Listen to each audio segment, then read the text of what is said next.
Good morning, everybody. This is Mrs. Vaughn and my friend Tilly. And we are here to read to you a story called The Yellow Star, The Legend of King Christian X of Denmark by Carmen Agradidi. It is a legend, which means it's based in truth, but it's not exactly factual that we can prove. But it is a story that has been handed down over time.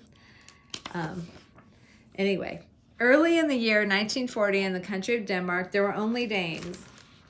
So this was before the Nazis came into their country in Denmark. So you might want to look up where Denmark is in Europe, and the Nazis came from Germany. So see where they were coming.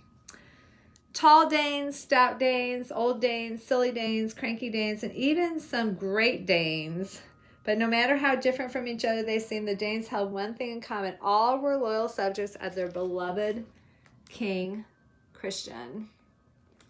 There's that great Dane they were talking about. Every morning their king rode alone and unarmed along the streets of Denmark's capital, Copenhagen. "Who's that?" a curious visitor once asked. "Why, that's our King Christian," his Danish host responded. "Without a bodyguard?" asked the astonished guest. "My friend," came the proud reply, "a king so loved needs no bodyguard. We Danes would all stand together in defense of our king." Little did the Danes know how much they would need their wise king in the dark days to come.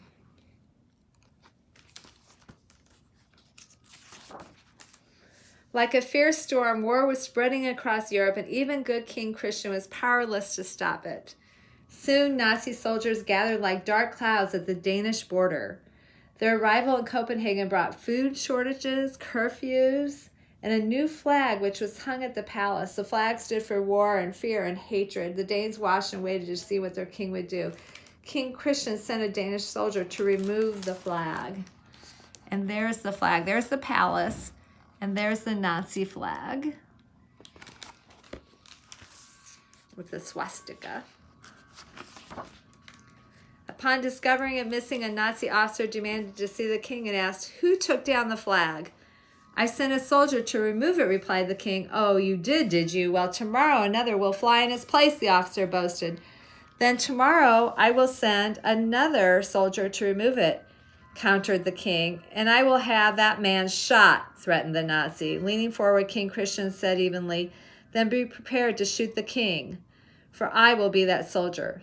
The Nazi flag did not fly from the palace again. So here's the king. The missing flag became a powerful symbol of resistance, and King Christian's subjects found reasons to pass the palace gates to see where it once hung. Yet it was only a small victory. The king and his people's greatest test was still to come.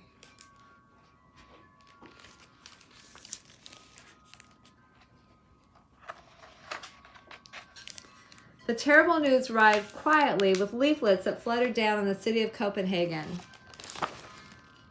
There are the leaflets, and they said, "Effective immediately. All Jews must sew on their clothing a yellow star, which must be visible at all times."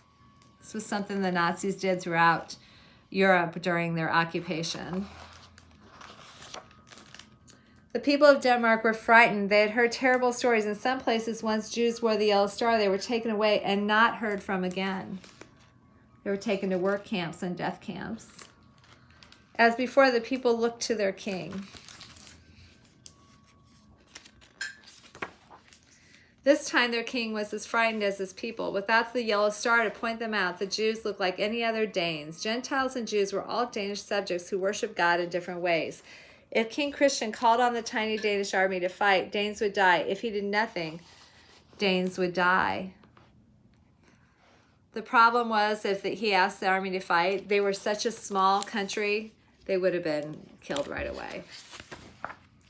Perhaps it was this riddle of the yellow star that drew King Christian to his balcony that night. The sky was filled with the light of many stars. If you wish to hide a star, wondered the king to himself, where would you place it?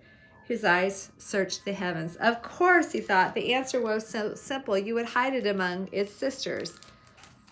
The king summoned his tailor.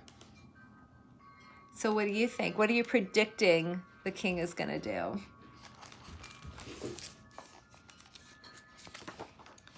The tailor arrived and listened to the king's surprising request. We only have an hour before I ride at dawn, the king said urgently. Can you complete this task in time? Yes, your highness, I'll begin immediately. The tailor bowed respectfully. And you do understand what this means, the king insisted. I do, your highness. As with all your subjects, he answered with pride. I trust they will, whispered the king, placing as much faith in his Danish subjects as they had in him.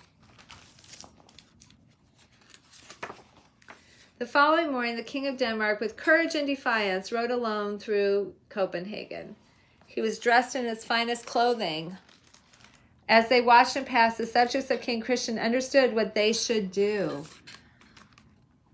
So there's his subjects, and there's the king riding. And can you see what is on his coat? And know that King Christian was not a Jew, but he had the tailor sew that on his coat. Why do you think that was?